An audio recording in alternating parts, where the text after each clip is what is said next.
আসসালামু আলাইকুম viewers, welcome to my channel yummy cooking BD. মুখরোচক মিষ্টি জাতীয় খাবার ফিরনি সহজেই বাসাতেই তৈরি করা যায় অল্প খরচে। যে কোনো খাবারের পর এই ফিরনি খাওয়া যায়। দুধের তৈরি খাবারের ভেতর ফিরনির জনপ্রিয়তা রয়েছে বেশ। বিয়ে বাড়িতে কিংবা অতিথি আপ্যায়নে ফিরনি ছাড়া যেন চলেই না। আজকের ফিরনি রেসিপিটি তাহলে করে ফেলি।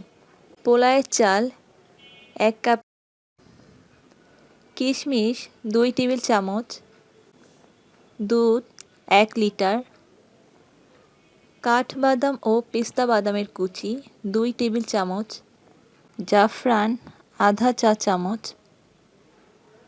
কেওড়া 1 টেবিল চামচ। কেওড়া জলের সাথে জাফরান ভিজিয়ে রেখেছি। চিনি 1 কাপ। চিনি আপনার পছন্দ অনুযায়ী বাড়িয়ে কমিয়ে নিতে পারেন। ঘি 2 টেবিল চামচ, মাওয়া গুঁড়া বা গুঁড়া দুধ 4 টেবিল চামচ, দারুচিনি 2 টুকরা, এলাচ 2টি। পোলাওয়ের চাল ধুয়ে 2 ঘন্টা ডিপ ফ্রিজে রেখে দিয়েছিলাম। 2 ঘন্টা পর বের করে নিলাম। এবার চালগুলো হাতে কচলে আধ ভাঙা করে ভেঙে নিব।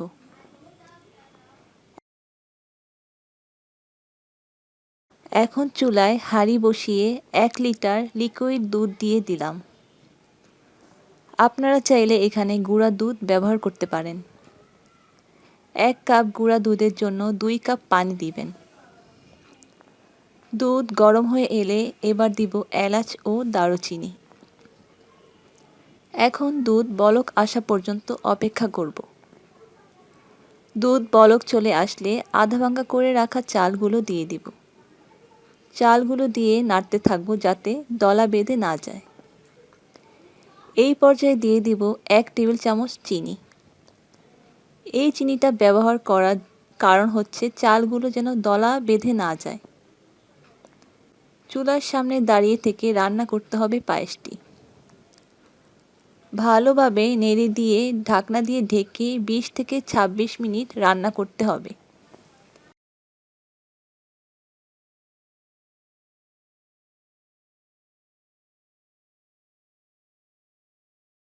ঢেকে দিতে হবে, তাহলে চালটা তাড়াতাড়ি সিদ্ধ হয়ে যাবে। এর মাঝে ঢাকনা খুলে নাড়া দিতে হবে, নাহলে হাঁড়ির নিচে লেগে যাবে। 25 থেকে 30 মিনিট পর হাত দিয়ে এইভাবে চেক করে নিব চাল সিদ্ধ হয়েছে কিনা। চাল সিদ্ধ হয়ে গেলে একে একে বাদাম বাটা দিয়ে দেব।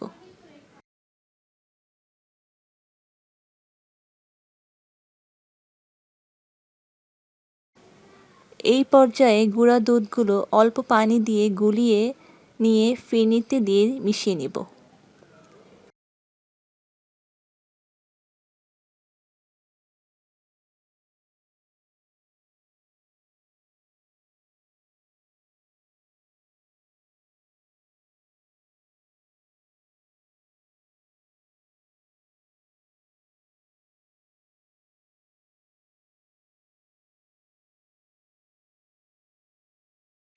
এরপর চিনি দিয়ে দেব। এখন চিনি গলে যাওয়া পর্যন্ত অপেক্ষা করব।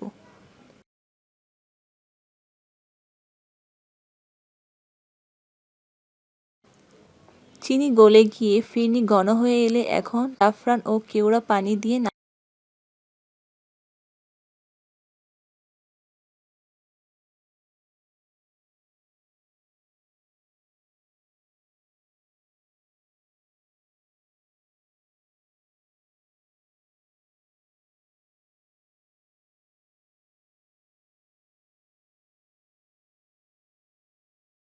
ঘি দিয়ে দেব।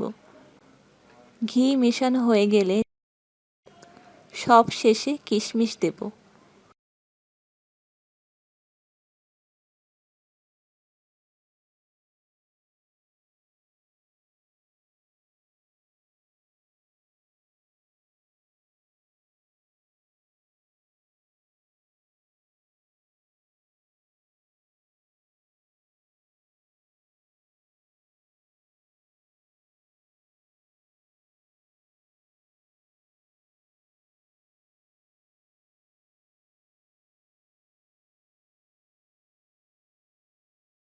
এখন ইচ্ছে মতো ছোট ছোট পাত্রে ফিরনি ডেকোরেশন করতে পারেন।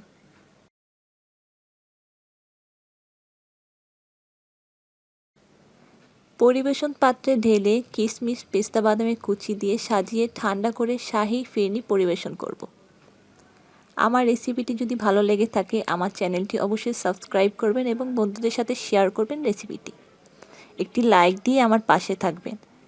আজকের মতো এখানেই বিদায় নিচ্ছি। আপনারা ভালো থাকবেন, সুস্থ থাকবেন। আল্লাহ হাফেজ।